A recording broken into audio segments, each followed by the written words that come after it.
Hey, favorite seventh graders ever.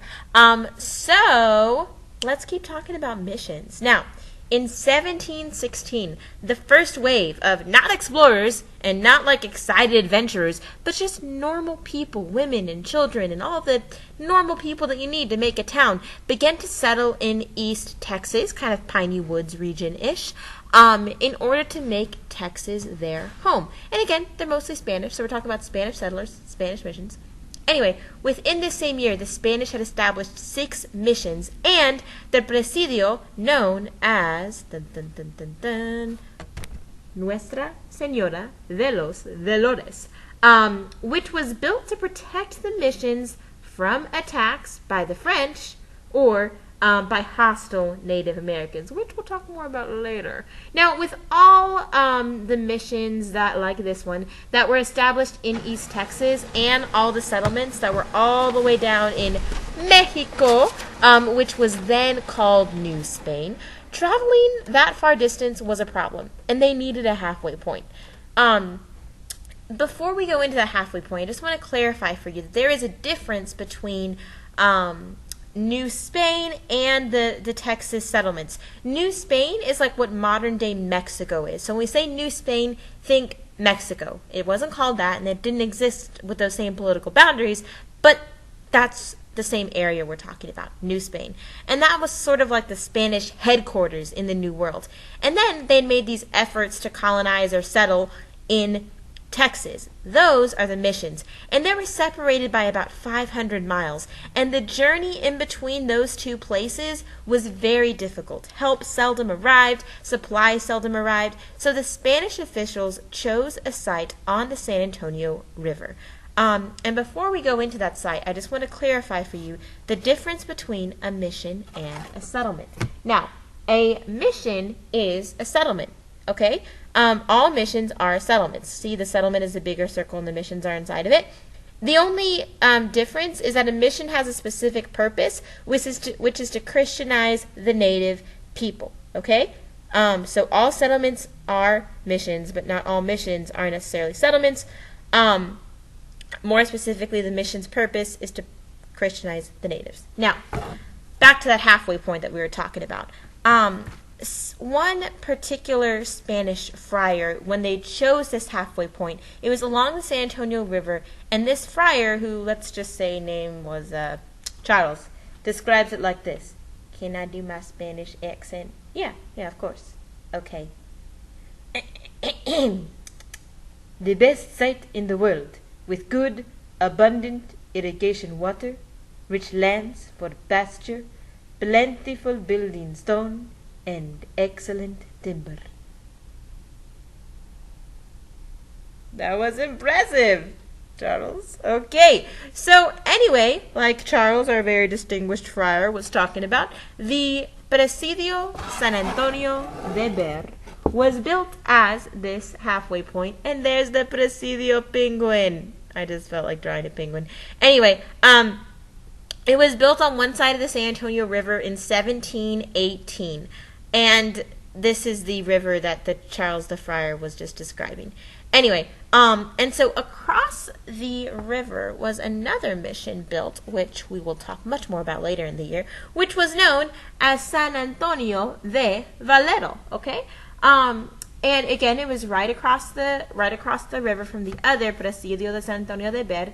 And this particular mission, San Antonio de Valero, was founded in that same year, right across the river, and the mission's chapel became known as the Alamo. Sorry, I just get really excited about the Alamo, and I wanted to say that.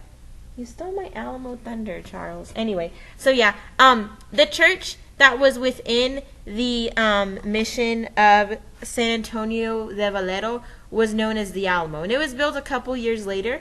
And as you know, in future classes, we'll talk about how the Alamo became the site of the most famous battle that Texas has ever seen. Anyway, so settling Texas was halted or stopped when war broke out between Spain and France. So we're seeing that rivalry happen again. When a unit of French soldiers seized the Spanish mission near present-day Nacogdoches, okay? So anyway, a lot of the Spanish settlers feared that the attack was a lot worse than it actually was. And so they kind of panicked, and they fled to San Antonio in great numbers later that year. So anyway, this French attack made the Viceroy of Spain really angry. What's a Viceroy? I don't know what that is. Oh, great question, Charles. A Viceroy is known as a royal governor. He's kind of like the representative of Spain in the New World. So the Viceroy of Spain gets really angry, and he makes plans immediately to reclaim the land that was taken, or the missions that were taken by the French in that attack in 1719. So he orders this guy, who has a really hard name, but I wrote it down for you, so no big deal, Marqués de San Miguel de Aguayo. He orders him to organize an army to threaten the French, and in the spring of 1721, the army marches with more than 500 soldiers from the Spanish settlements, and they retake the missions and build a very large presidio that was there. And if you will remember from our previous classes, a presidio is the name of a large fort.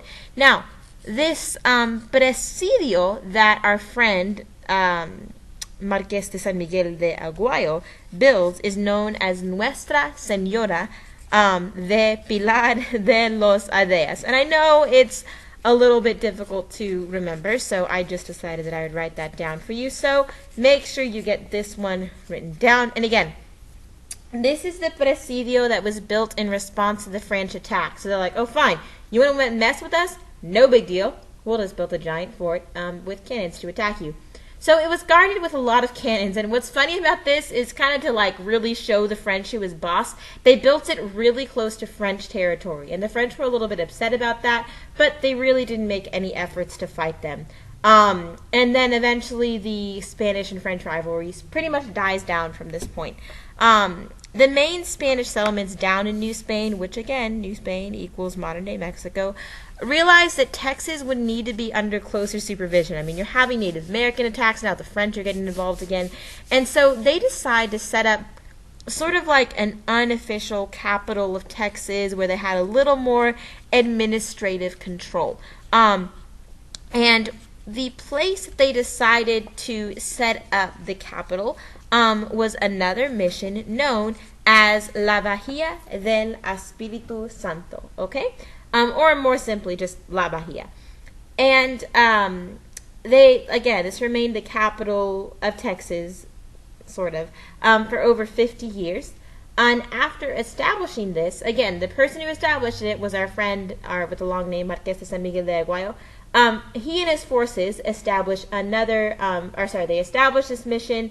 They named the mission, and then by the time our friend Aguayo leaves Texas, he had helped establish 9 missions, 2 villages, and 4 presidios. So, and these were all protected by over 300 soldiers. So Spanish rule seems to be pretty solid, like a rock. Anyway, pretty solid in Texas. However, in 1727, Spanish officials decide ain't nobody got time for this or money for this, and they close down quite a few missions and move a lot of them closer to San Antonio, where the missions were seeing more success. Now, not all Native Americans were friendly or even neutral towards the missions. In fact, many Apaches raided the San Antonio missions relentlessly. They resented the intrusion onto their hunting grounds and wanted them to go. The Comanches had also fought the missions, or the missionaries. Get it? Missionaries live inside missions. See that? Hey, announcement. How's it going? Hold on one second. Dylan Royer. Hey. If you are in Dylan tutoring, Royer, you get to need be on our leave wherever you video. are, That's come to the exciting. front office. Your Anyway. dad is here to get you. Dylan Royer, please leave tutoring or wherever you are. Grab your stuff and please come up front. Thank you. Thanks, Dylan. Anyway, like I was saying, missionaries live in missions, and the Comanches raided them too. And they greatly valued the prized Spanish horses, because remember, horses aren't really native to this area. So Native Americans were like, horses are a much more efficient way to hunt. I would like some. I will kill you and take them. So despite these dangers, though, these Spanish friars were committed and determined to spread Catholicism to the natives, so they established missions in central and western Texas between 1748 and 1751. They were established along the San Antonio Bay River, near present-day Rockdale, and because of the dangers, friars soon abandoned the missions, though, and moved two of them a little closer to San Antonio. Now, in 1757, missionaries found one more mission near present-day Maynard, kind of like in central Texas. And this particular mission was like for the super hardcore people, let's say it that way. This mission was known as Santa Cruz de San Saba.